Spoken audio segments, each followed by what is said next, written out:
Well, so here we are on, I guess, roundtable number 2, and it's July 27th when we're recording. We'll be releasing on August 15th, and we've got a handful of people in the room. Brian, do you want to start off with a LaCroix meme? I assume you have one. Well, I love how this is what I contribute to this podcast. It's kind of your job. It's fine. LaCroix tastes like when you walk into a room and forgot what you went in there for. I don't know why. Ben, what do you got there? Oh, I thought you were going to do intros. Oh, no, not on That these. is the No, intro. pay attention, Ben. That is the intro. Well, welcome, everyone. Joining us, among other people, we have Rebecca Kite. And I had a question for Rebecca. You have a little explanation of this on your website, but I thought you'd probably like to share about the name change from GP Percussion to now, is it Taki Music? Yeah, it's one of those, well, since we're all in the music publishing business, one of those kind of weird decisions that I made and was probably not the best decision. I had GP Percussion for a couple decades from building timpani. Some of you might have seen the drums at the museum last year at Basic. And then I published some transcriptions and a book and also the Keiko Abe biography under that GP Percussion imprint. And then there's a I'll try and keep this short. There's a import musical instrument company in Texas. There's a wholesaler that imports cheap Chinese percussion instruments, and they called them GP Percussion instruments, drum sets and stuff for little kids. And now they even do the bell kits and the xylophone stuff. And I started getting emails, angry emails from owners of the GP Percussion drum set kits that got them from Walmart and Kmart and Target, and they didn't have any instructions on how to set them up. And why didn't I send them the instructions? Because the wholesale company didn't have a website because they sell through Target and Walmart and retailers. And they put, because they found gppercussion.com on the web, they just assumed that was the company. And I got really, really, really tired of it after about 5 or 8 years. And I'd even talked to the president of the company and said, stop doing this. And, it got better for a while. So I decided in 2011, it was time to change the name of my company because I was so tired of doing it, of getting those. So I thought, well, I love my dog, Taki, my black lab. And so I'm working on these educational materials, and that's kind of a warm, fuzzy thing. So, for kids, for like middle school kids. And, and I thought, well, that's kind of a happy, cool thing. And so I decided I'd change the business name to Taki Music. And so I did. And that's why there's a Taki Music website, and that's why there's Taki Music other stuff. And now, after 10 years almost, I have, because of those publications from Peggy Sexton, the Tabarot publications, and going on doing the thing with Norm Weinberg, where there's a lot more distribution. And also I had several books that are out of print that I wanted to reprint because I just thought, they really, really should be available and for percussion. And they're kind of abandoned in a sense that you can't find who actually owns this, except maybe heirs of people who, as far as I could tell, passed away without heirs now living. And one of them was the Frank McCullum Book of the Marimba. I don't know if you're familiar with that. It's got a whole great information on how to build a marimba. It's he wrote it in the 60s. He lived in Texas down in El Paso. And I did research, due diligence, to try and find these people. So I wanted to make that available. And the most important one, of course, was the Blades book, which, as all of you know, you could buy on Amazon for like $5,000 or something for one copy, because it hasn't been in print for now 20 years. And so I did all the effort to find that, and it's a little bit of a wild card. I mean, so I decided to, when I moved to Wisconsin, I decided to incorporate back with the GP Percussion, but form a formal corporation so that it's a shield, an asset shield. Like a limited liability corporation, and there's a special corporation you can do in Wisconsin that's got a little more of a shield for the owners of the business personal assets from the company. So if somebody decided to sue me, I mean, it's hard. I mean, anybody who owned copyright to James Blade's book should be happy that people are buying it again, but you never know. So I thought so I brought back the GP Percussion name, and it's only on that. So far, it's only on Norm's website because it just did it last year. So it's kind of messy, and that's what I mean. It wasn't, Taki music wasn't probably the smartest thing to do, but there it is.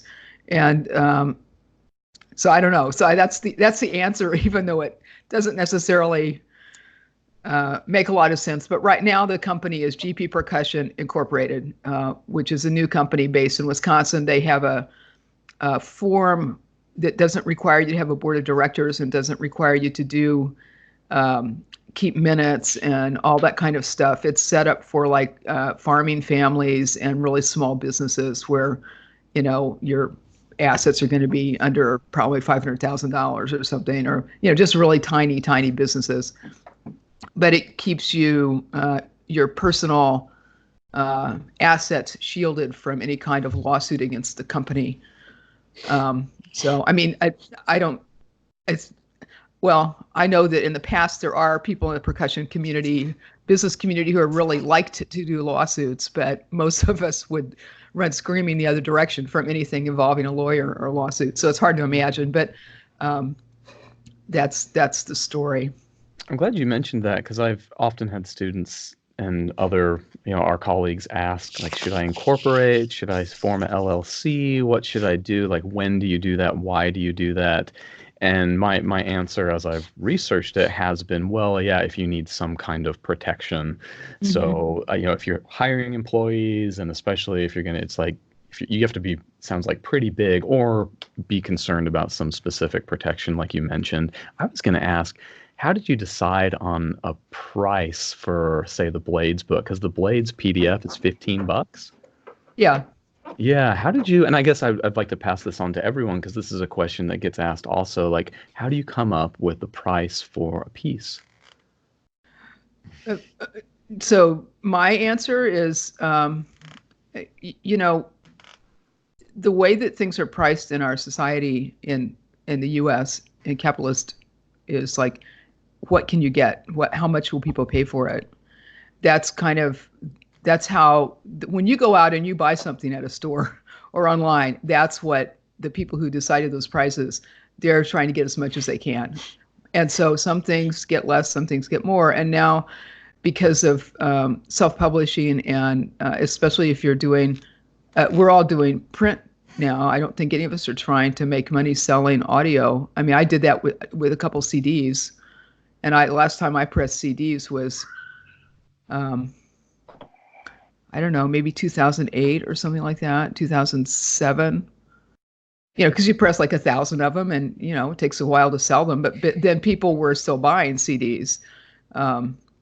But I mean, I don't see anybody shaking your head like, yeah, I got a CD project and I'm going to sell them for $15 each. And the CD cost me $3, and a recording, when I sell 200 of them, I will have paid off the recording costs at the studio, and then there'll be 800 of them. I'll get $10 each as a profit, so I'll make $8,000. Yay! It might take 2 or 3 years. I can make some money doing this. Nobody's, you're looking at me like, what's she talking about? Make money selling music. But with print music, it's kind of the same thing.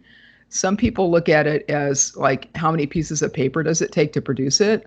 But you're composers, so well, that's like the simple part, right? But I look at what similar things are selling for, and price somewhere in that. And if I can't cover the costs and make a little bit of money, I mean, all of these things are kind of, at least from my perspective, living through when you actually could make money selling CDs and books. This is kind of a labor of love more, or getting your ideas out, or using it for raising your profile, or having like playing concerts, but you're a composer, so you can't go out and go do a bunch of concerts very easily, because maybe you don't really play the pieces you write those pieces for other people to play. So you've got to have some way to figure out how you can make just the printing and try and get something for your time in composing it. And, it's really hard. Yeah. So it seems like there's sensitive price points. And I thought the Blades book, the other thing is if stuff is free, people think it's not worth anything. So you don't want to make it too cheap because people would you rather buy a BMW or a Ford? If you had all the money in the world, which one would you buy? Well, both cars they do the same thing. They get you from point A to point B safely, on time, but you'd probably rather be in the BMW, if you could do it.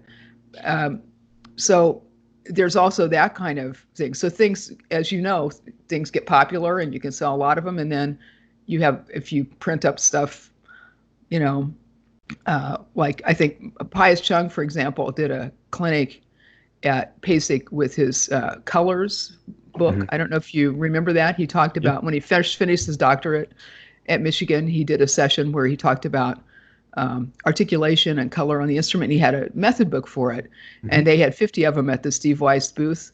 And those sold out right after the clinic. All 50 of them were gone in an hour, which is phenomenal.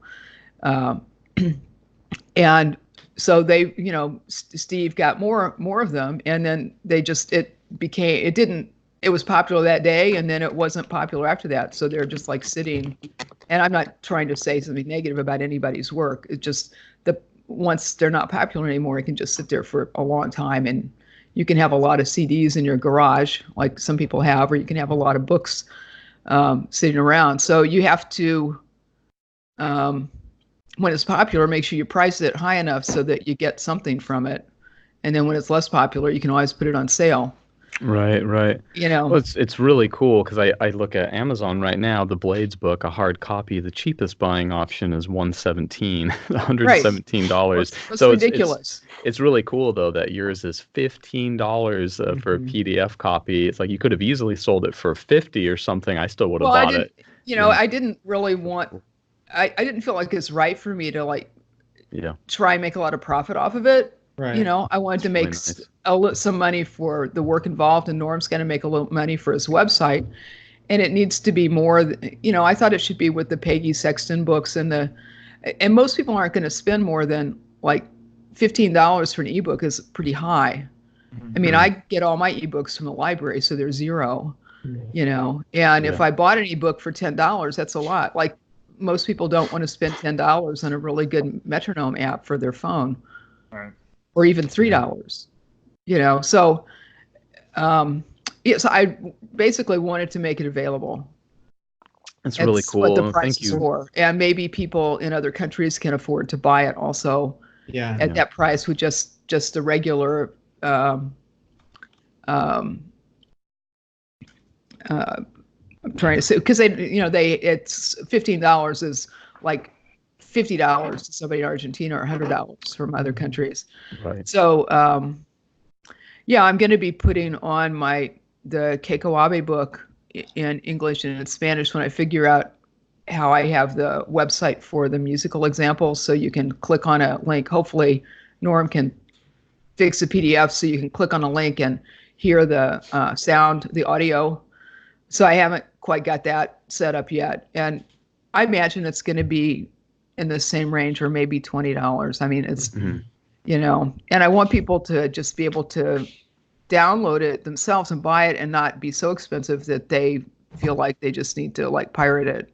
Right. Yeah, sure. Brian Blume in Florida, I think you had something to add. Well, we pretty much covered it. I just wanted to say thank you, Rebecca, for doing the work to make that available. Because I did not have a hard copy because of the cost of it.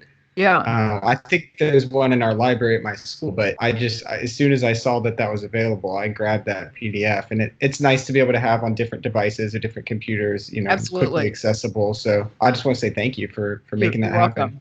And it's searchable. You can Control F, tambourine. Right, exactly. Yeah, Norm took care of that part. It's huge. That's cool. That should have Norm on today too.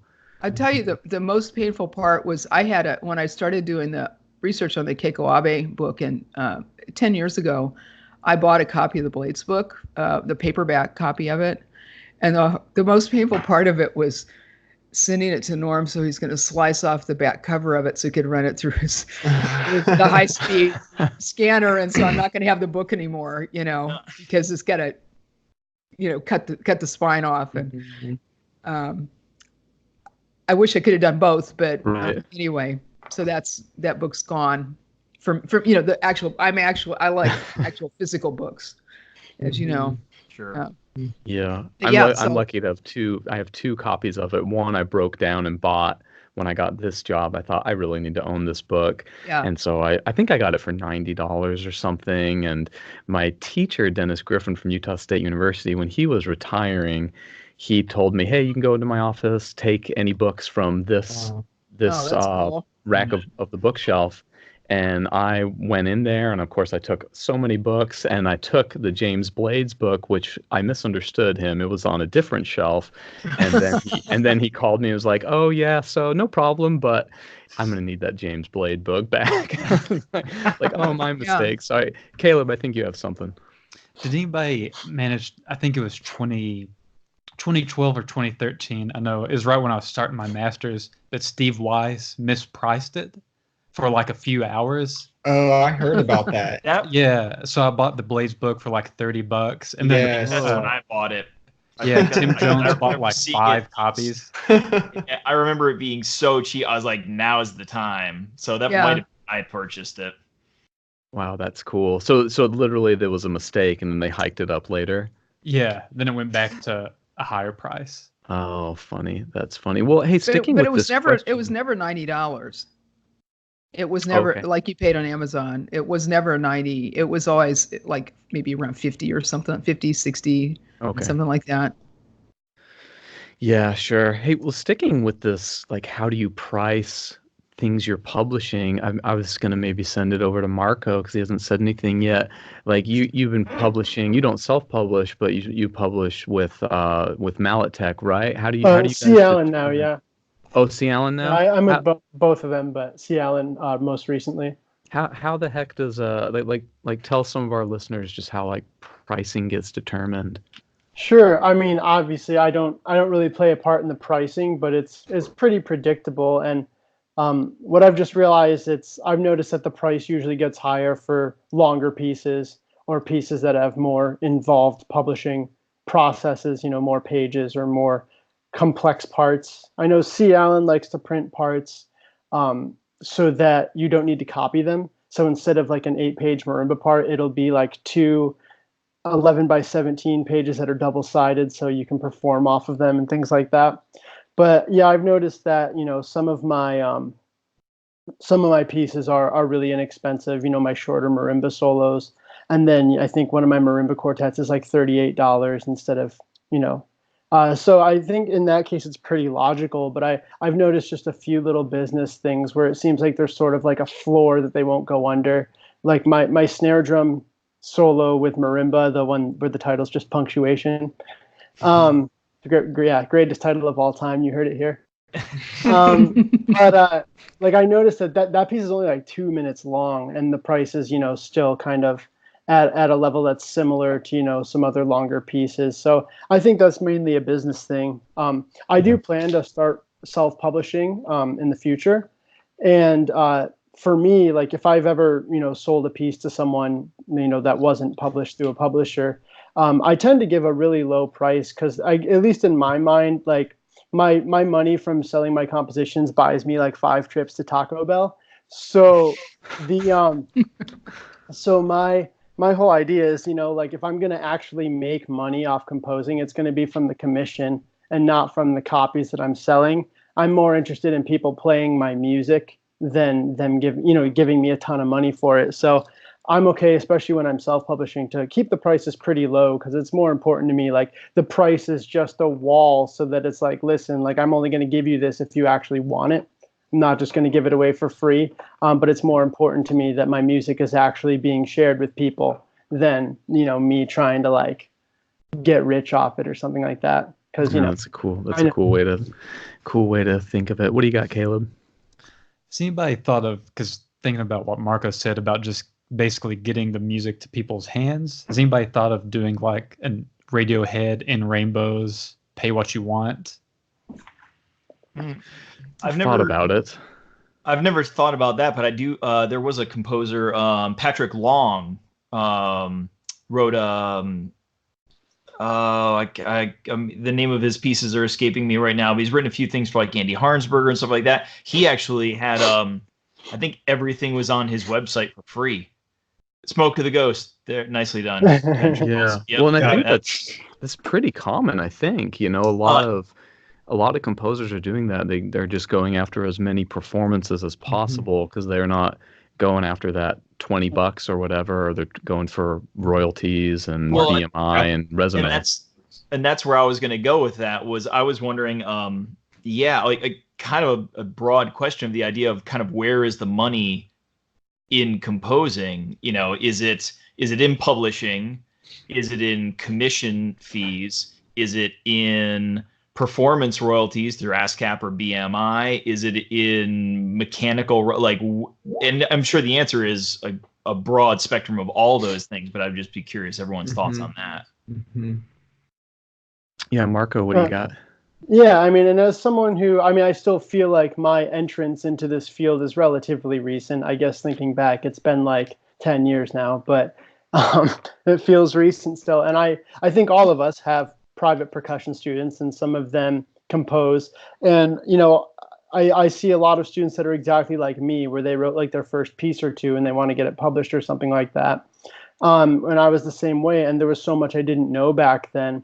And, as I've gone through this, I've really seen firsthand. I don't know if it's like awkward to discuss actual like numbers, but basically, the money that I get from royalties is barely anything.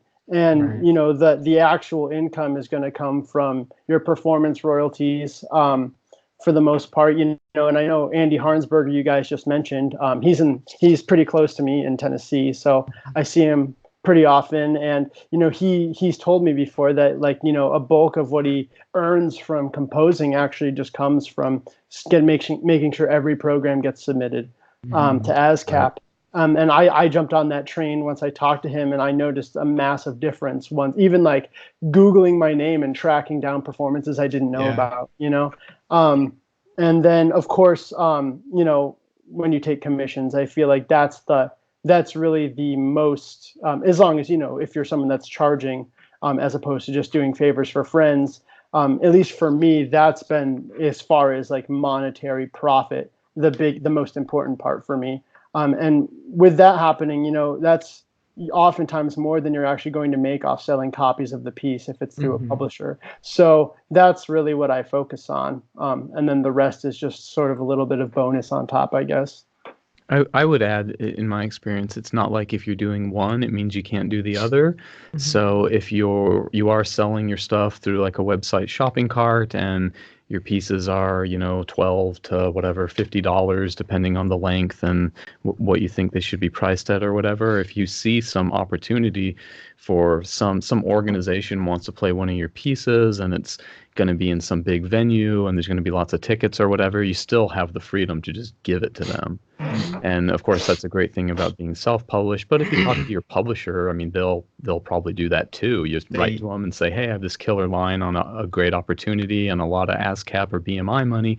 Can you send the piece to these people? And as far as I know, they always will. I've heard of that happening too. I've heard of that happening for sure. Yeah, for sure. So I think to kind of what Marco was saying, it's like where is the money? And it seems like if it's tied up in university education, a lot of those performances they can't take royalties on. So it's funny, like they can for a faculty recital, but they can't for a student recital. So it's like I know for myself, a ton of the vast majority of the pieces getting performed are for student activities. So it makes sense to find most of the money in like the physical sale. I'm just curious, who's ASCAP versus BMI here? BMI. ASCAP. ASCAP. Does it matter? I have no idea. Marco, what are you? I'm ASCAP. ASCAP. So Casey, you and I are the only two BMI people here. Cool. I guess. Should we hang up on everybody else? Represent. No, we should just compare how much we make from royalties and then we'll see which one's better. Well, I'm not sure it makes a difference for that part. Actually, I think it makes a big difference, and I say that only because I remember a few years ago there was a Facebook post with a bunch of composers, specifically percussion composers, that were just mentioning that I know were ASCAP composers, and that were asking the general percussion population that were also composing, hey, have you guys seen a notable difference in your ASCAP royalties? And a lot of them chimed in with yes. Apparently, a few years ago they started to whatever formula they used, they switched in a pretty big way. And I'm being BMI, I don't have a stake in this, but there were a few people that chimed in with, yeah, I've seen a noticeable difference because they had changed the way they factored those things. I don't know if any ASCAP people want to comment on that or don't. Or I don't know. Marco and I have talked about this a little bit before. Like it seems like the formula is, I mean, I don't know what it is, but it's best to just submit everything, and then it's always like rolling the dice. I get the statement and I'm like, oh, which ones actually made me money this year and which ones didn't. I never know. And I can't figure it out. It's like gambling, and it's like, it's all free money to me at this point because I don't count on it. Right. I do what I can to report things, but if it's like, I'll take what I can get, and it's just kind of almost like a game to me to see which ones make money and which ones don't. I never know. Sure. Yeah, I think they reconfigured the educational royalties and cut down on them. Yeah. Probably because they didn't want to start charging educational institutions higher fees, and they were getting a lot more. I imagine they're getting a lot more of the kinds of compositions that we're talking about, where there are a lot of student performances of them, and it's not really. I think it was set up for more of like concert venues and recital venues and those kinds of, like if it's a separate concert venue, like the Kennedy Center is not going to have like any of that sort. They're going to be paying like orchestra compositions and. So I've gotten things from my performances at non-educational. I have one piece that I was playing of mine called For Alice, and the royalties on that, when I played it just for one or two performances, are pretty high. I mean, I get like, I don't know, $15 or $20 or $30 for just a single performance of it in a big venue. So if I was in a small venue, then it's much smaller. So that, I think the venue really makes a big difference. Yeah, Marco, I think. Well, yeah, and I was just going to add that at least with ASCAP, it feels like the formula that Brian was talking about seems like it's just a little bit cryptic too, because like I'll look at my statement and certain pieces will seem to be worth a lot more than other pieces, and I can't really figure out what the common link is to make that. It's not which publisher has it, it's not the instrumentation, it's not whatever. So I'll see one of my marimba solos that I played myself at like 3 schools. Will all of a sudden net me so much. And then there was a performance last year of my marimba quartet, one of my marimba quartets in like Japan, and it was 2 cents, literally 2 cents. I got a statement. I got a direct deposit for 2 cents. That's awesome. Yeah. Did you get a single check for 2 cents? I hope. Well, I got the direct deposit. I went to Taco Bell and bought a nacho fry. So. Right, a single chip. Yeah, it would be really cool to have a 2 cent check. You'd frame it instead of cash it. Oh, heck yeah. Yeah. Sorry, Rebecca? I was just wondering if any of you have pieces on like Spotify and Amazon, iTunes and stuff like that. Yes. Oh, yeah. Because I don't have any of my compositions there, but I have 2 CDs there. And over the years, it's, I've gotten to learn how many decimal points you can have and still have it be considered money. I think it's over to 5 now, or 4.00001 or something like that.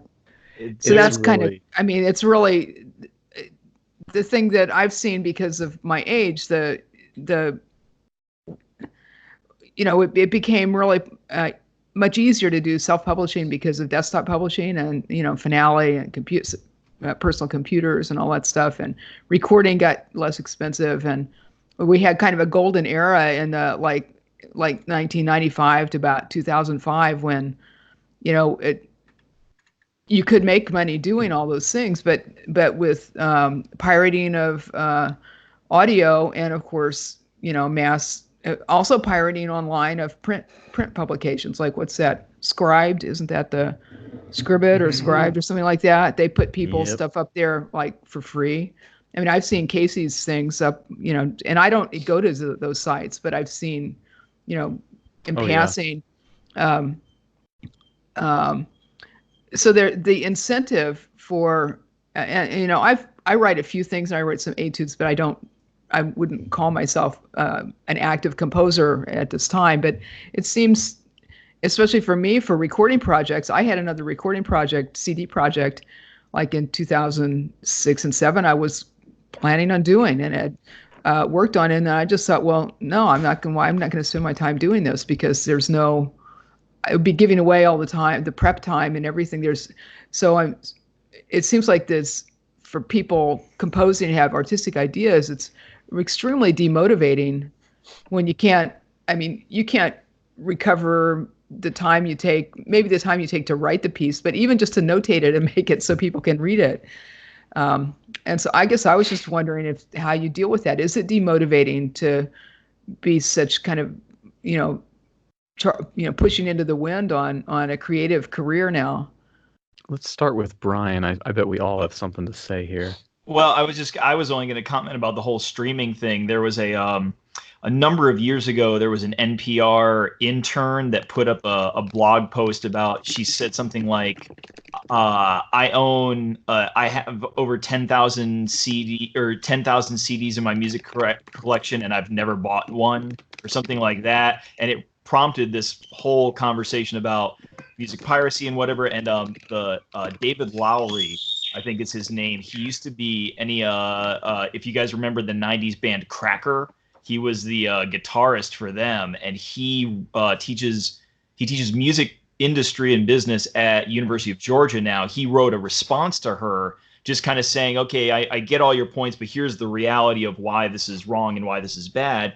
And then he wrote another article specifically about Spotify, and I think, or it was either Pandora or Spotify, but he said, the title of the article was something like, my song was played over 1 million times on Spotify, and I didn't make enough to buy a t-shirt.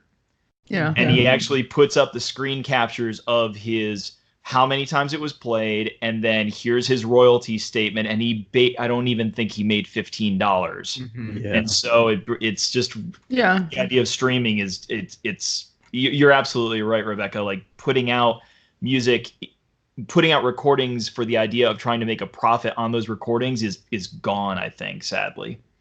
So how does that affect your, I guess my main question was, like, how does that affect you as an artist now in terms of your motivation to create your art as a composer? I mean, for me personally, I still go about it. I just realize where I'm going to, and at the end of the day, I don't think any of us are in this to make $1 million, or, I think that these are things that we're passionate about. And then, okay, cool. If we can make some money as well to help our livelihood, that's great. So for me, I simply look at it as, okay, well, I know where I'm going to make money, but I know flat out where I'm not going to make money. And so it's just a reality to me. I'm not going to stop composing just because if someone records my piece, I'm not going to make any money off of it. But I also know I should never bank on recordings, right. Or I should know that recordings are now more, if anything, used for, they're promotional at this point. If someone's going to record it, great. I hope it gets on YouTube, and then that hopefully generates more interest in whatever that piece is. It's a sad reality, but it's a reality nonetheless. That's why we teach, man. So that's how we make our millions. Yeah, yeah, exactly. All right. Well, I mean, millions of pennies. But to a degree, you're right. You're right, though, in a lot of ways, right? I mean, like I always say, like my livelihood comes from my teaching job. Now, there's other things that I'm passionate about, and I'm lucky that the things that I do and that I'm passionate about, like composing and performing, they support, like they're looked at as supportive of my teaching to get tenure and stuff like that. Right. But at the end of the day, all of a sudden I lost my teaching gig. Yeah. I would lose health insurance. I would lose so many things. It's like I would have to take a very different path in life at that point. It's true, yeah. So. Must be nice to have health insurance.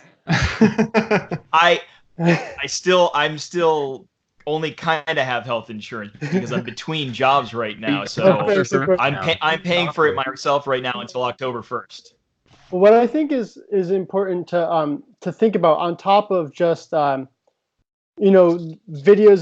of your music and it being out there, even though you're not making money on it, good for promotion, getting paid in exposures.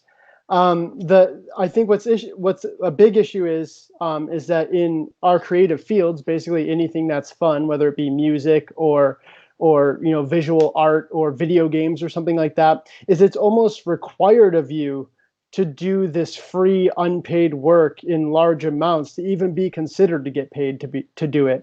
And when you look in our field, it's almost like to the current generation of people in our field, it's almost like if you're not all over YouTube and everyone knows about you because of whatever performances or pieces you posted, it's almost like you just don't exist.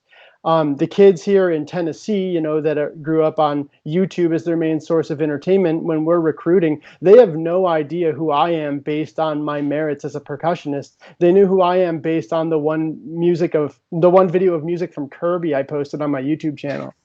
And that's literally why they know who I am and that I teach at Tennessee Tech. And when I look, I have other interests outside of music, and video games are a very deep passion for me. And so I've also in my time considered, maybe looking into like being an editor, writing about video games and things like that. And when you look at requirements for those jobs, they're expecting you to already be established as a Twitch streamer and have a YouTube channel devoted to gaming and all these things that you can actually make real money on YouTube if you get big, but that's so much work and so much that you have to do to get a job that requires so much less than that to be done effectively.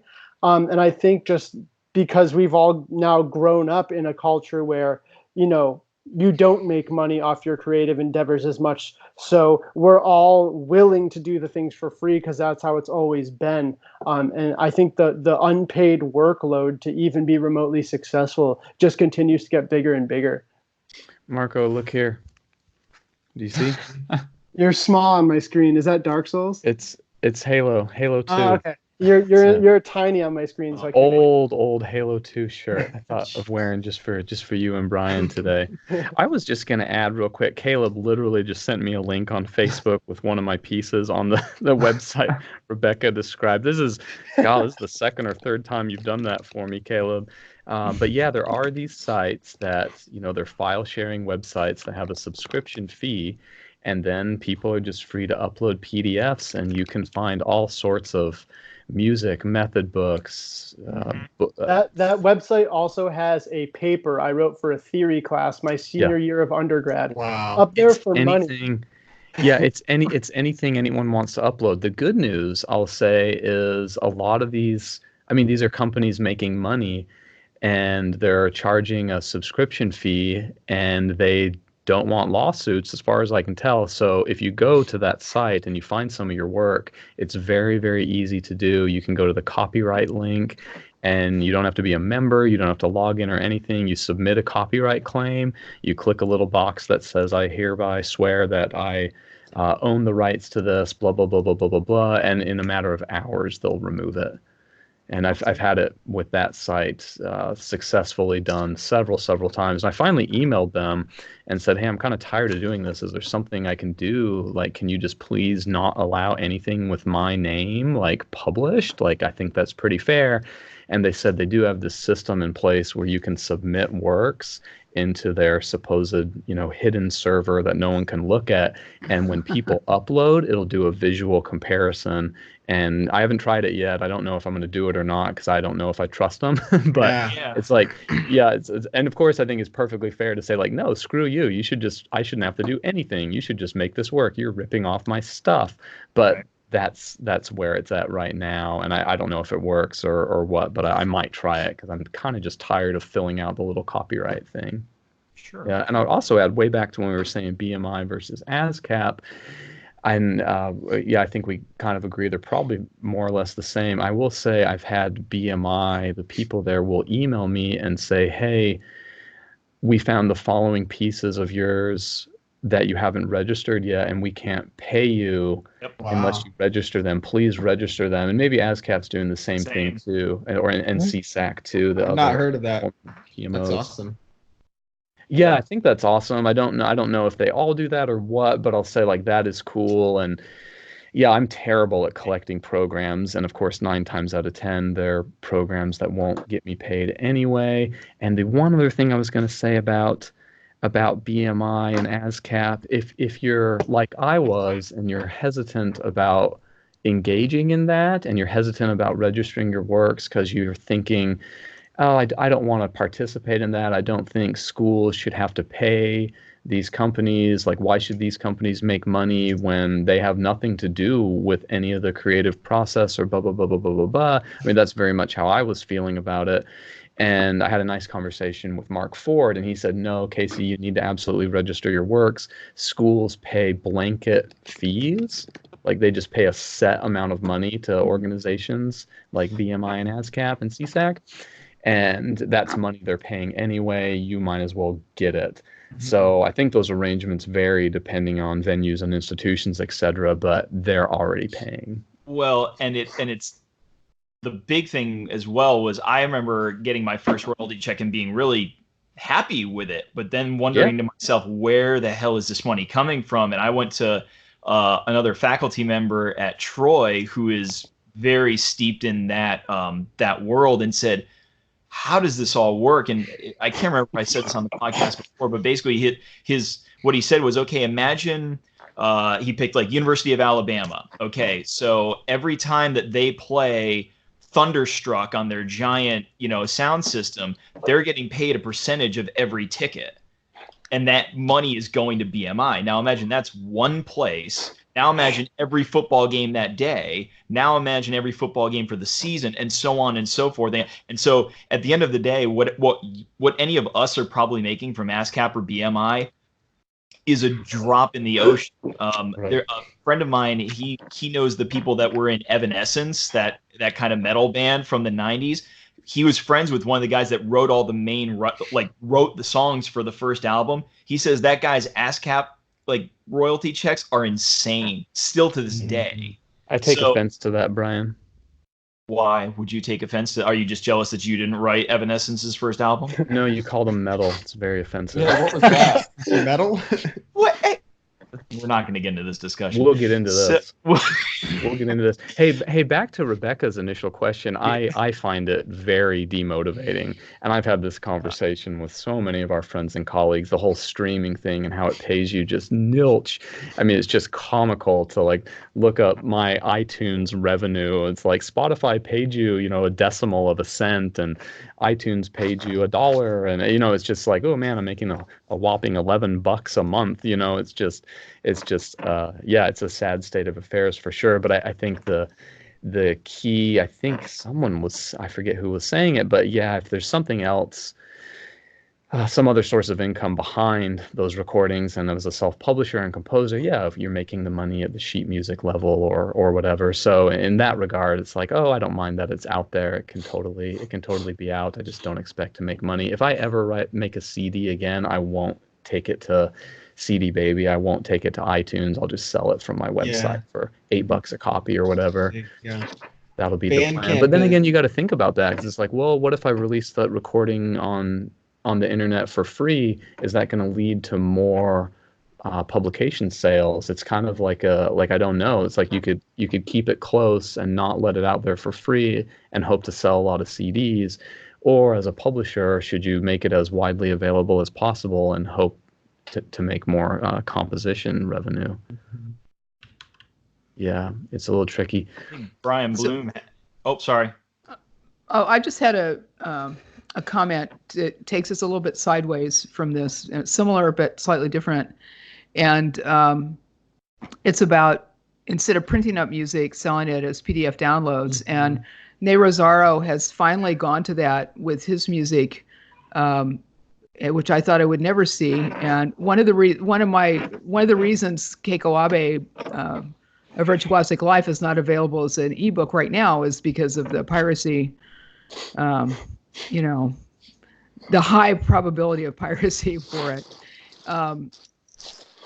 And I don't know if Nay's using digital rights management or not to protect his downloads, but I'm just wondering if you all have thought about going that route instead of printing, because you print the books that I sell, the Reading Mallet, Percussion, Music, and Anthology, I print 1,000 of those because at a time, because the book cost to me goes from, if I printed 100 copies, it'd be probably $20 a book, and for 1,000 it goes down to like $3 or $4 a book, and so I'm willing to invest in that and let them sit in my house for a few years as it takes to run through those.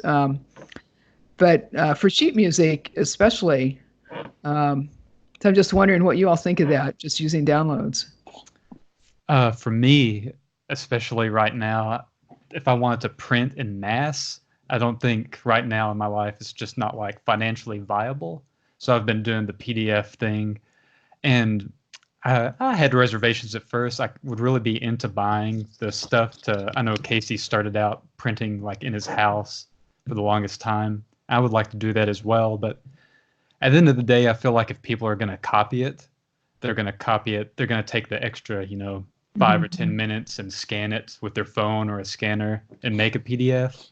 So I might be taking a step away from them, but kind of going back to what Marco was saying, I'd rather have, I guess, music in people's hands than that extra couple of bucks from printing hard copies. But yeah, I'm selling PDF copies. Would you sell PDFs as a delivery instead of actual physical copy as delivery? Yeah, I do. I sell PDFs You're now. Selling them. Okay. Mm-hmm. I have been really paranoid about doing that for the longest time, just because to me it was all I could see was someone just forward, PDF to their entire, address book. And then there we go. There's 1,000 copies or whatever out there. But I'm actually going to start trying it right now just because I have access to the full version of Adobe. And so what I'm going to try and do right now is if people try and buy my music, I'm going to try and watermark it personally to that person so that Brian Blume buys a copy of X. If he sends it out to anyone, it's still going to have Brian Blume printed all over it in some way by which it'll be I'm guilty. So it'll be very obvious that when Ben Charles is playing the version that Brian Blume bought, then so that I'm going to at least try that. But for the longest time, I was really paranoid about that, and I would send out nothing by digital just because I was really scared of that. Change a couple notes so you can tell who's playing whose copy. Nice. There you go. It's a mess of a conversation. That's actually a good idea. It's a mess because if you only do digital, then are you able to utilize retailers? Like, can you use Steve Weiss? Can you use JW Pepper? And maybe some of them are going to start figuring out some way to do that, and maybe they already do. I don't know. But I know for me right now, because Brian, back to a few episodes ago, we were talking about self-publishing and the problem of submitting that as like a tenure type thing. And no one's impressed by self-publishing, but what they are impressed with is your visibility and like range of distribution. So if you can say, well, I'm sure I'm self-published, but I'm in this store and in these different countries, and look at how widespread it is. They're carrying my works, and here's links to all their websites, blah, blah, blah, blah, blah, blah, blah.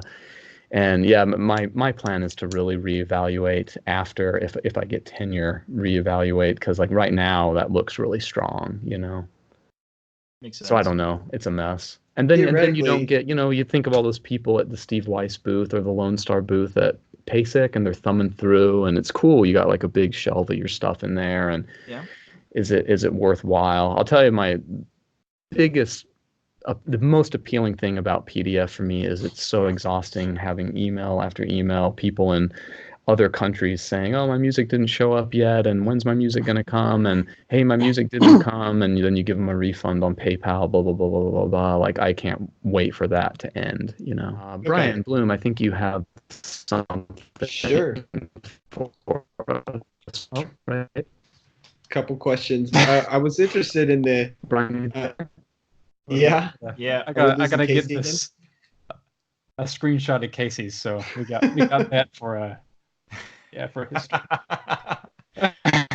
Is it just Casey? I think it's just Casey. Okay. For me, it's just Casey. Yeah. Yeah. Okay. Same. Okay.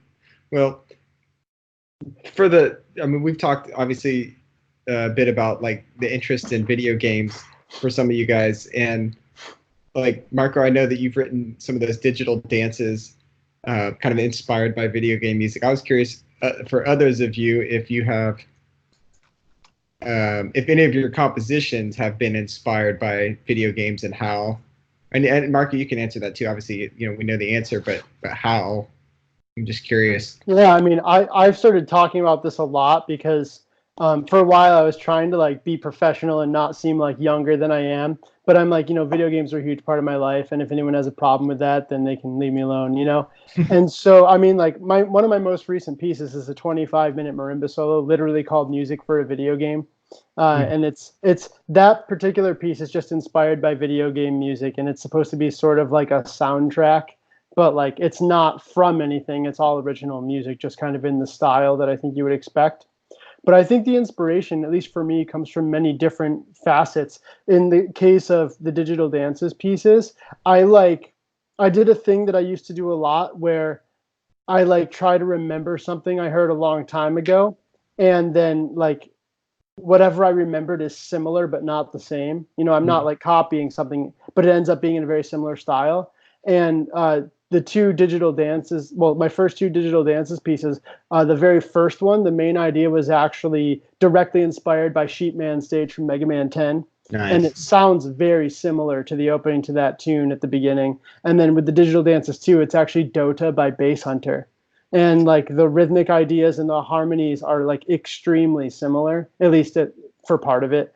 And so that's like another vein of inspiration. And then I guess like the third one would be like I have a few collections of pieces that are like short little scenes, and each of those scenes, what I was seeing in my mind when I wrote it was an actual specific scene from a specific game. Like I have one movement of a piece that is inspired by the look of the overworld, which is this giant gray tower in the video game Resonance of Fate, which no one's ever heard of. But like that's really stuck in my mind, and the music is completely original, but it's that particular image in my head the whole time. That's so cool. There's sort of like three different approaches for me, but video games are basically all I think about, so I can't really write music inspired by anything else. So I've got a couple. An older piece called Parallel was inspired, kind of like what Marco is talking about, by this beautiful game called Dear Esther. There was this indie game that just kind of taking what Marco was saying about the imagery of the game, but then kind of trying to just. I wasn't trying to make a soundtrack, but rather just something that evoked the atmosphere that I felt in that game. So I've got that one, and then a more recent one would be Bullet Hell, which is it's somewhat inspired by video game music, but the kind of point of it is the juxtaposition of this, for lack of better terms, kid thing with gun violence. So it's kind of this heavy, clashing of two ideas type of thing. So I've got a couple, yeah. So that title's not after like the Hell Bullet genre, like the old school shooter? Yeah, that's the whole idea, is the idea. Okay. Sorry, this gets heavy, but yeah, it's the idea that we're kind of living in a bullet hell, given the fact that there's so much gun violence within schools and stuff that shouldn't be happening. Of course. So, yeah, for me, it's kind of like, I mean, you think about past like common practice period music, so much is influenced by poetry or religion, or like Debussy Lemaire is influenced by, I can't remember the name of the painting, but I feel like it's just a continuation, like whatever I'm playing kind of puts me in a headspace, and then it just kind of alters it a little bit.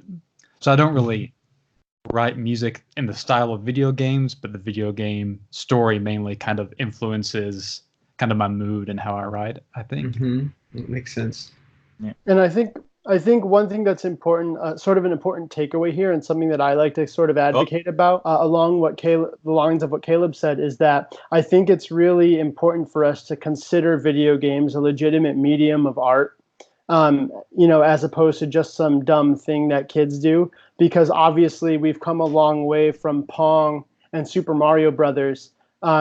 Just yesterday I was brought to tears by the beginning of Life is Strange 2. It was a legitimate emotional journey that made me feel much more than any movie I've ever seen or any work of art I've ever So, you know what I mean? And I think when we think of it that way, it's a completely legitimate way to gain inspiration that I don't think is going to get rarer. And now that we even have, people that are focusing on making games specifically for artistic expression or for some sort of political discourse, I just think that's a really important thing to keep in mind, because I don't think it's some weird niche. I think it's growing, and I think we're sort of, in a way, getting over a stigma of video games being for like burnout nerds that was held in the past, because now it's a mainstream thing that really does have an influence over the way we think. Good point. Yeah, sure. I think there's no denying it's huge. I remember years ago looking at like the top biggest entertainment industries, and yeah, video games was growing, and it was right up there with sports and music. And I mean, it's probably much bigger than that now. Brian, I think you have something, Brian Nozny. Well, given the kind of panel that we have here, I thought it was curious. It was an interesting question. So a lot of us self-publish and publish with specific companies or have multiple publishers. And maybe if this is a loaded topic, we can edit this out, but I was just curious about maybe talking, if people wanted to talk at all, about how they go about choosing a publisher. Again, if this is loaded, then we can just avoid this in case you can edit it out. But no, let's load it up. Let's get it gnarly. And I'm as well. I think I'm with 3 different publishers, and so I'm just curious as to what people's mentalities are on that. Now let's get the lawsuits rolling. Go, Marco. I tend to be a little bit of a loose cannon sometimes, so I'll be careful. But one of the publishers that I've been with is the one that I started with, and I was unhappy with the way my music was being handled and how long it took for stuff to happen. And so another one of the publishers that I've been involved with, I knew personally one of the people involved who I had a discussion with and was told of the truth and what would and wouldn't happen and how I would be treated. And so I decided to try a different direction and was much happier with it. But in the end, I would like to start self-publishing pretty much everything, just so I have complete control over it. And so that, I can buy 1,000 Taco Bells instead of 5 Taco Bells every year. So in general. And the other thing is just, I have had situations where, a publisher I've been with didn't want one of the pieces I sent them. And so that's a weird feeling too. But it's like, do I search for another publisher or do I just publish it myself? Because if someone's going to play it, they probably saw a video of it online, probably posted on my YouTube channel with the information to contact me to buy that piece. And really, that's pretty much every time I post a video online of a piece that hasn't come out yet through a publisher or that I haven't sent in yet, I'll immediately get people contacting me, asking me for the music during a time when it's not under contract with anyone yet. And so, why not, Makes sense. Was that PC enough? Are we? Yeah. Well done. I'm fine by me. I bet we're in the clear. Yeah. Good job. I mean, I know when I was at Kentucky, one of the things that Jim Campbell taught me was he has a few different publishers, and they were specific to what was this piece going to be? What was the market of the piece? So it's kind of what I've adopted. So like I self-publish just about everything, but TapSpace is going to be publishing 2 of my pieces, hopefully this year or next year, because they're more to like the middle school, high school level. And that's just not really a demographic that I am that much connected with, but they obviously have their fingers on the pulse of that. So why try and do it myself and maybe get a few sales here and there when if they believe in the product, they're going to be able to put it out to far, far more people than I ever will. And it's just not a thing that I usually deal with. So it's either been those things or it's been a specific company already has a tie to it. Like I'm with Henmar for my chess pieces arrangement, but that's because it's a John Cage piece and they own the copyright and they gave me permission to do the arrangement. And so then they wanted to do that. So it's, so there's things like that as well. Hey, everybody. Thank you for listening to part 1. We'll continue next week with this conversation on episode 190. So hope to see you there. And thanks again. All right. Bye-bye.